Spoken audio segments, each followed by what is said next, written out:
Hello friends, मैं हूं Dushyant Kumar D Kumar ICS academy में आपका स्वागत है।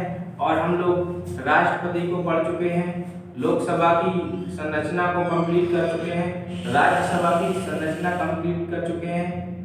हम लोग पढ़ रहे हैं संसद में विधायी प्रक्रिया, और इसी क्रम में हम लोग साधारण बिल को देख चुके हैं, यानी सामान्य बिल की संसद में क्या प्रक्रिया होती है उसे हम लोग कंप्लीट कर चुके हैं। और इसी क्रम में हम लोग अब धन विधेयक को देखेंगे और फिर वित्त विधेयक को देखेंगे, संविधान संशोधन विधेयक को देखेंगे। तो मनी बिल की क्या प्रक्रिया है, तो मैं आपको बताना चाहूंगा कि संविधान के अनुच्छेद 110 में धन विधेयक का प्रावधान किया गया है।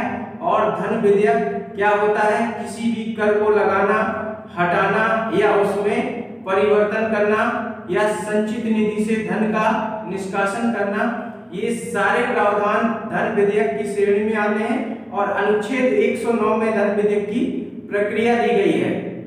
तो धन विधेयक के बारे में आपको बताना चाहूंगा कि किस सदन में प्रस्तुत किया जा सकता है, यानी शुरुआत किस सदन में होगी।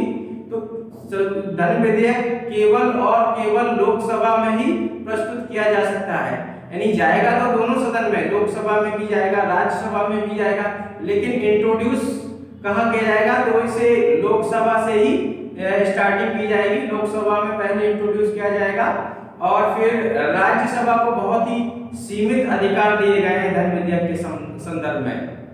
राज्यसभा को 14 दिन के अंदर इस बिल को वापस करना होगा, और इससे भी पहले राष्ट्रपति की अनुमति आवश्यक है। जब बिल को किसी सदन में इंट्रोड्यूस किया जाता है, यानी धन विधेयक की बात कर रहे हैं, जब इस बिल को लोकसभा में इंट्रोड्यूस किया जाता है उससे पहले राष्ट्रपति की अनुमति आवश्यक है। और इसके बाद जैसा कि अभी मैंने बताया, राज्यसभा को बहुत ही सीमित अधिकार दिए गए हैं धन विधेयक के संदर्भ में। और धन विधेयक को ये बिल 14 दिन के अंदर वापस करना होगा, जबकि सामान्य बिल 6 महीने तक राज्यसभा अपने पास रख सकती है। तो धन विधेयक के मामले में राज्यसभा को बहुत सीमित अधिकार है। राज्यसभा केवल सिफारिश कर सकती है, अगर कोई संशोधन उसे करना है धन विधेयक में तो वो केवल सिफारिश कर सकती है, और वो भी ये सिफारिश कोई बाध्यकारी नहीं है लोकसभा के लिए। और मैं आपको बताना चाहूंगा, क्योंकि ये सरकारी बिल होता है, सरकारी विधेयक है, तो इसे केवल कोई मंत्री ही प्रस्तुत कर सकता है, इसे कोई भी सदस्य प्रस्तुत नहीं कर सकता, केवल मंत्री होना चाहिए। और संयुक्त अधिवेशन का कोई प्रावधान नहीं। क्यों नहीं है संयुक्त अधिवेशन का कोई प्रावधान?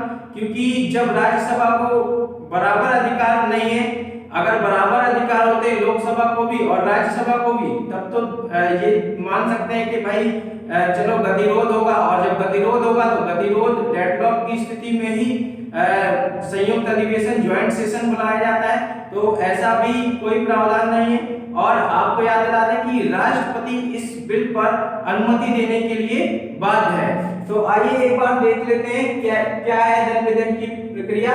तो अनुच्छेद 110 में धन विधेयक की परिभाषा दी गई है, और अनुच्छेद 109 में इसकी प्रक्रिया दी गई है। तो किस सदन में प्रस्तुत होगा? केवल लोकसभा में प्रस्तुत होगा, वो भी राष्ट्रपति की पूर्व सहमति पर।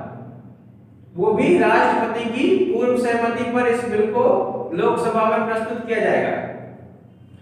धन विधेयक के संदर्भ में राज्यसभा के सीमित अधिकार हैं।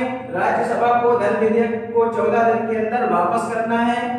धन विधेयक के संदर्भ में सिर्फ सिफारिश कर सकती है राज्यसभा, ठीक है। ये सिफारिश लोकसभा के लिए बाध्यकारी नहीं है, ठीक है। राज्यसभा की सिफारिश लोकसभा पर बाध्यकारी नहीं है। संयुक्त अधिवेशन यानी ज्वाइंट सेशन का प्रावधान नहीं है, क्योंकि राज्यसभा को बहुत ही सीमित अधिकार है।